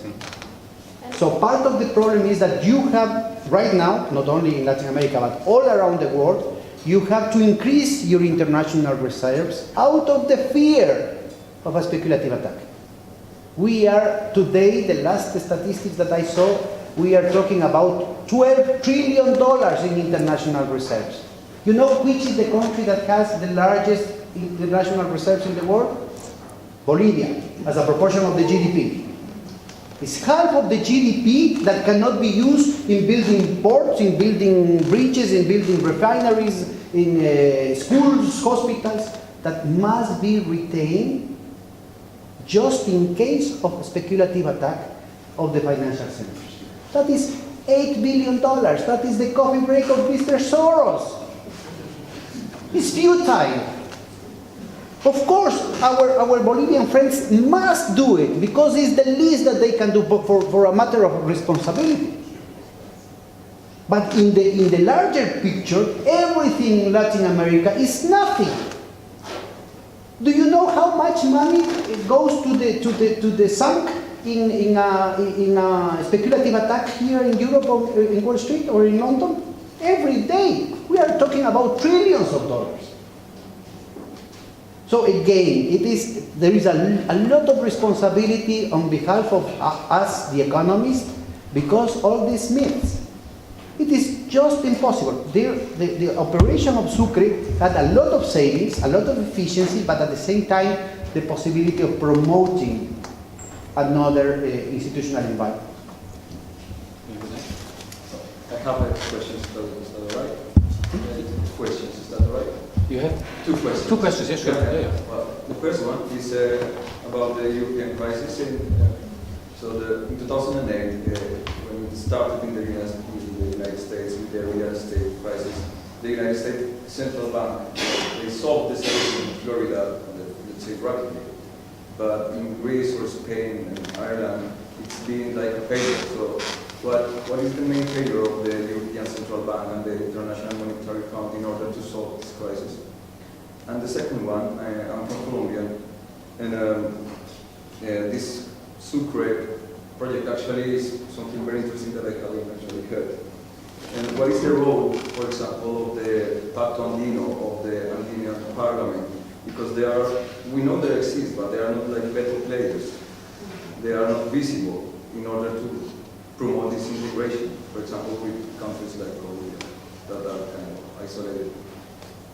Well, let's start from the second one. All the instruments that we had designed, the Ecuadorian proposal for the new financial architecture, it is projected to build up and to reinforce integration. So there is no isolations. Vamos a andar con todas las banderas trenzadas de manera que no haya soledad. It is impossible the moment, for example, it doesn't matter who is the president in Colombia or in Chile or in any country. Do you believe that any country in Latin America could get apart itself from the project of the railroads in the whole continent? Impossible. Could you believe that any country in Latin America could isolate itself from the possibility of searching the solution for a dozen of the neglected illnesses? We are talking about 85 million Latin Americans that suffer illnesses that are not business, that are not profitable for the big pharma. Leishmaniasis, Chagas, ¿cómo se llama la que está pasando ahorita? Certain types of dengue, certain types of tuberculosis, Chagas, etc., etc. People are so poor that it's not business for the big pharma to invest $1 on those research. So do you believe that any country in Latin America could preclude that possibility?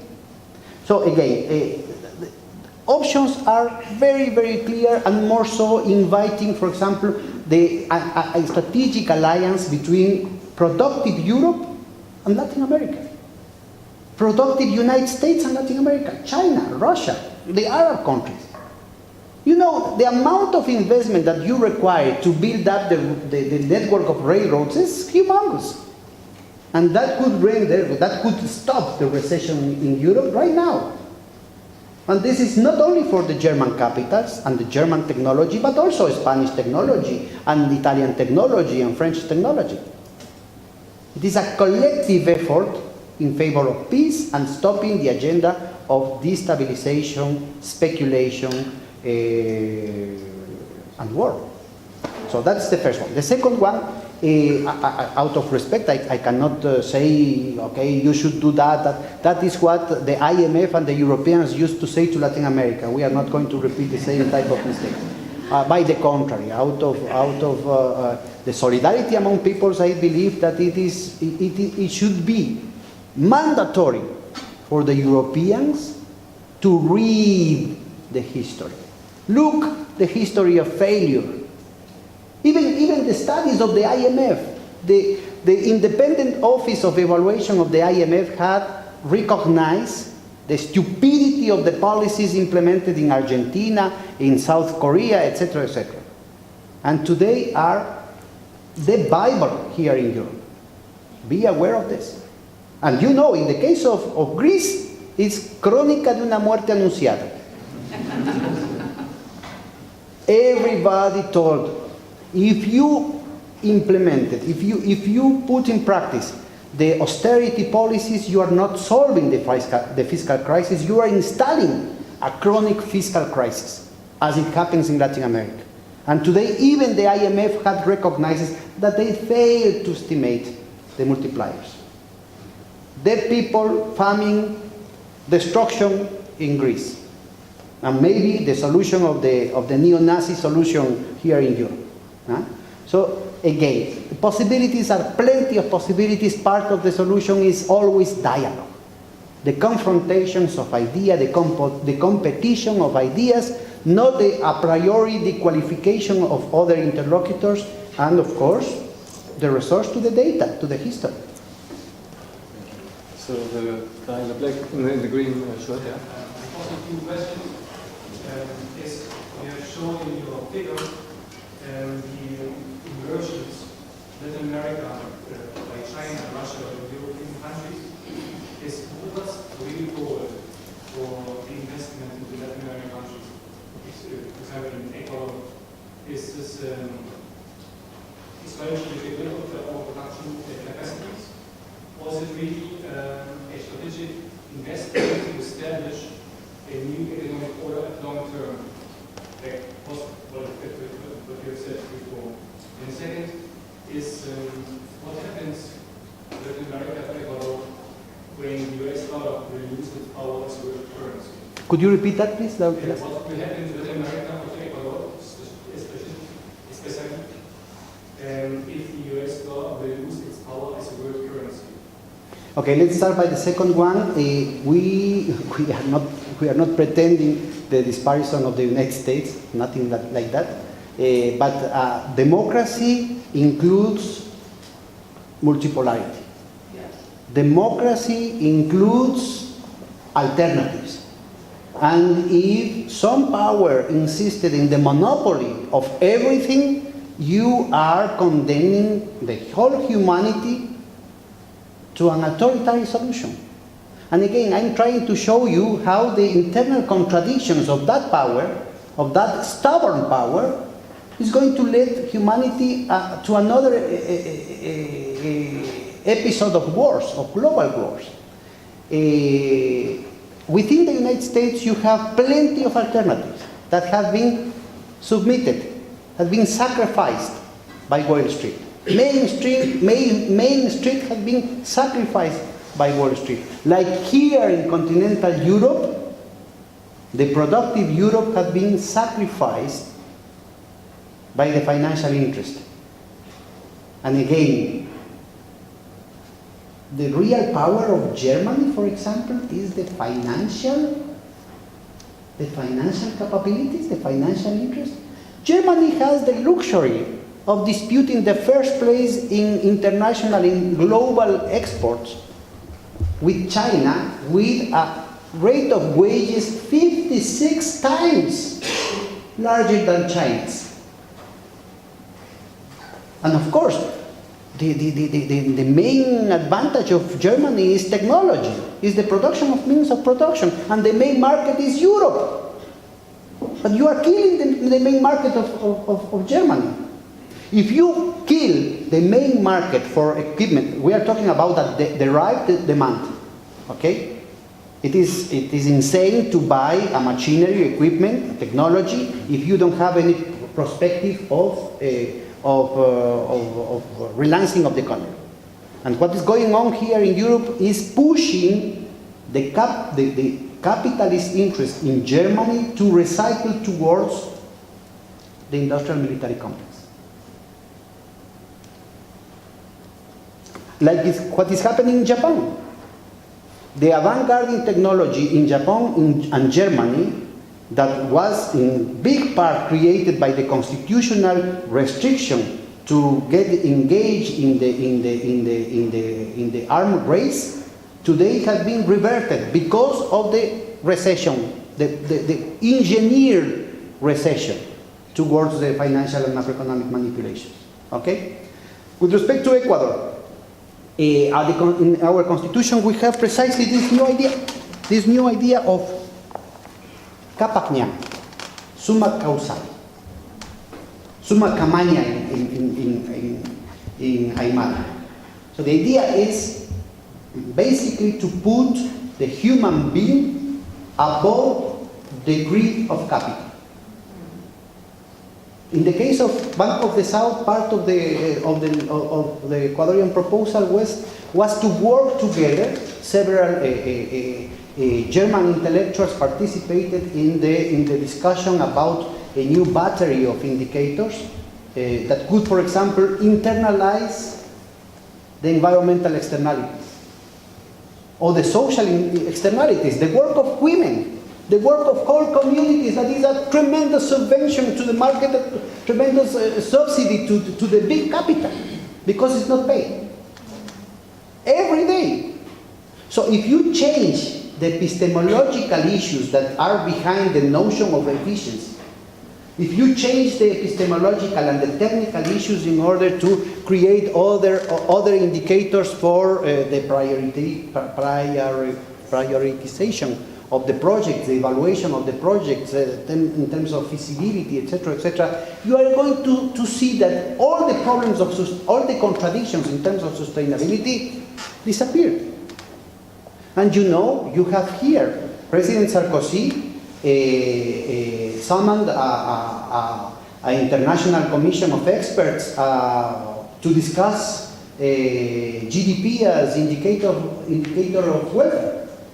And you are going to find there a lot of the notions that we are trying to put in Ecuador, in Latin America, because Bolivia had also the same concept in technical terms, including other dimensions of the human being, other dimensions of society that are totally neglected, not only by the economy, but also by the academia. They are issues like happiness, like the psychological welfare of the people are only dealt in terms of illness, in terms of abnormality in the psychology departments. But of course, serious people like us, the economists, are totally forbidden to talk about this type of issues, cheesy issues like this.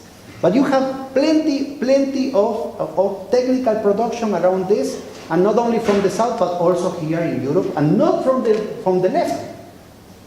From Mr. Sarkozy in France. You can find in the web page of the presidency of France. Huh? So just to illustrate it. Okay, I have two more questions and then we have to finish. You are next. On behalf of both of multilateral Latin American entities, you mentioned energy sovereignty and maybe possible energy independence. So my question is the perspective of renewable energy, especially in Latin America or Ecuador. I have a remark too. I'm very, very disappointed about the Yasuni case because it didn't work out to get CO2, carbon dioxide cleanups in respect to all the emittents. So my solidarity to Ecuador. I hope it will get better later. So first, good wishes and do more. Good luck for your electronic currency. Maybe resist the tax too. And maybe a facelift could be those. What's facelift? I don't know what is facelift. Maybe a facelift could be built in generation, maybe in Ecuador too. Maybe I have two best wishes. One was renewable energy. With respect to Yasuni, not only you, me, but President Correa is also disappointed facing the hypocrisy of the international community.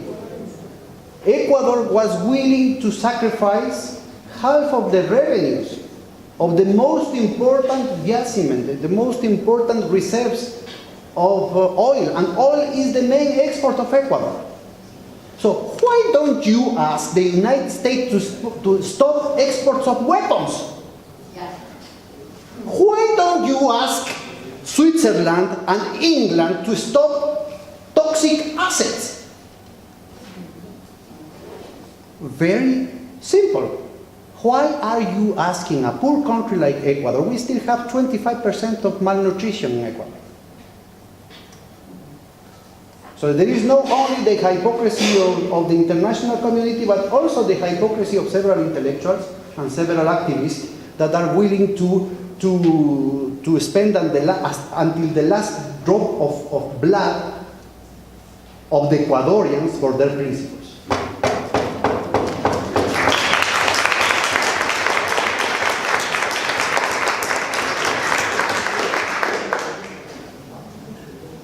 Okay, last question. So, I just wanted to ask, relating to one of your statements in regards to the destination of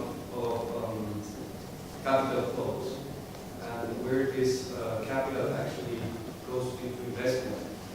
Much of what you said is that it goes to financial speculation, financial spending. So that is to say, it goes to portfolio investment rather than FDI or direct investment. But giving into account that global direct investment, 40% of this global direct investment is in form of greenfield, and the rest emanates what is also called brownfield investment.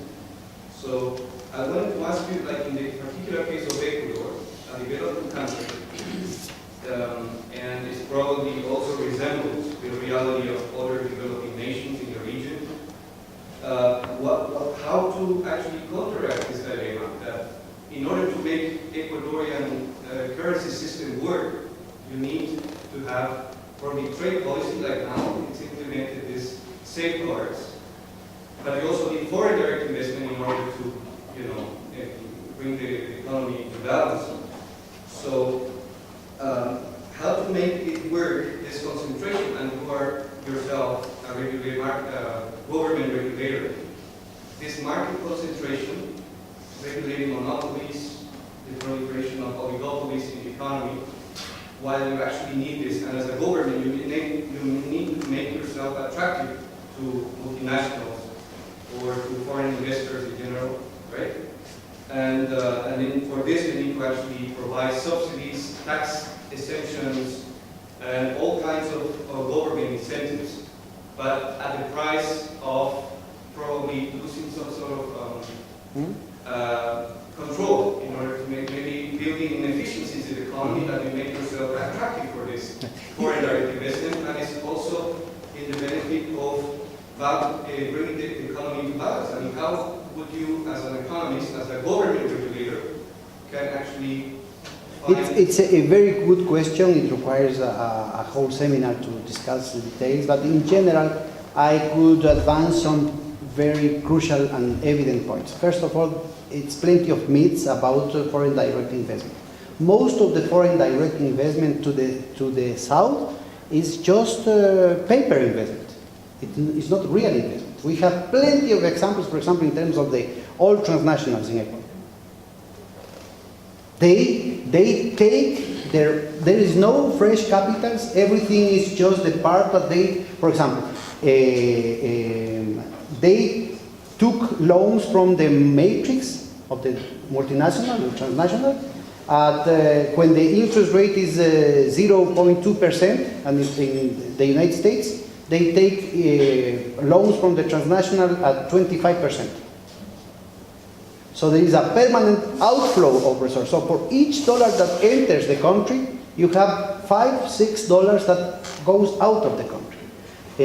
Transfer prices everywhere. You know that the same statistics that I showed you about the control by 147 corporations of 40% of the GDP shows you that 63% of international trade is intra-firma trade. It's within the transnational. So there's plenty of myths about this. Our countries require fresh capitals, right? But above all, technology and flows of commerce. It's very different. You don't guarantee anything in terms of a firm investing in your country. That is nothing. It is, in most of the cases, it's just an accounting mechanism. It's just virtual. As I show you, the total, the linking, the total autonomization of the virtual economy vis-a-vis the real economy. Okay, and that is plenty of evidence on this. In the case of Latin America, it is very important to break with the other myth of free trade. Technology, access to technology is totally geopolitically controlled. Geopolitically controlled, even at the level of, oil recovery, at the level of, even in terms of pharmaceutical. So it is not only controlled by the transnationals, but it's also controlled geopolitically through specific geopolitical interests. So what we really want is a real free trade. One of the results of this permanent systematic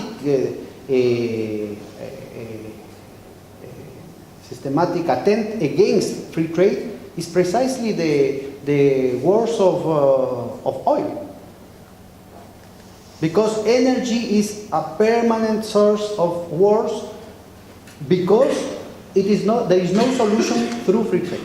So there is a lot of ideology, plenty of words about competition, about free trade, that are totally against free trade. In terms of foreign direct investment, I believe that the problem, you have to separate this from the needs of balance of payments. And today, one of the problems precisely with respect to extractivism has to do with the dependency of our countries. You can prevent the possibilities of speculative attacks. You can liberate a lot of resources in order to invest, and a big part of the needs of dollars of our economies could be resolved in that way. And you can reduce, for example, if you can reduce the needs for dollars in the balance of payments, you can reduce the needs for more extraction of oil, or extraction of gold, or extraction of copper. If, on the other hand, from each barrel of oil, the government obtains, or the society obtains $1, and you need $1 million under those terms, you need 1 million barrels of oil extracted, right? But if you obtain $10 for each barrel because you changed your policy vis-a-vis the transnationals, you only need to extract 100,000 barrels. So that is the type of anti-extractivist policies the new progressive governments have deployed in Latin America. In the case of Ecuador, that is so clear that oil represented during the last 30 years, depending on the price of oil, between 40 and 60% of the budget. Today represents 9% of the budget. So those type of, we are talking about, please, do not idealize the situation. Most of the measures that we are adopting in Latin America were proposed by the Christian Democrats here during the 50s. We're part of Alliance for Progress of Mr. Kennedy. The problem is that the world has gone so far to the right that the center right of 50 years ago are today the left, the radical left. But it's true. Look at this. We are talking about a settlement mechanism that was used by the Medicis or the Hanseatic League and the Folkers, and that is revolutionary. I'm for sure in the blacklist of the CIA. That's crazy. That is totally crazy. You know, most of what we are proposing for Latin America was already working here in Europe during the 50s, the 60s, the 70s, the 80s, up to the Maastricht Treaty that was triggered by the speculative attack of Mr. Soros against La Banca d'Italia and Bank of England. Because you must know that crises are not a natural phenomenon. Crises have some historical subjects. You know, the IMF had published a study that shows that between 1973 and 2006, before the implosion of Lehman Brothers, the world suffered 267 financial crises. That is not a black swan. Crises are the normality within neoliberalism. And crises are the instruments to discipline the forces, the internal forces, but also to discipline the relationship between countries. It's part of the commercial world that we are in the middle of. And again, remember that the previous structural crisis of overproduction opened the door for the First and Second World Wars. Okay. Thank you very much.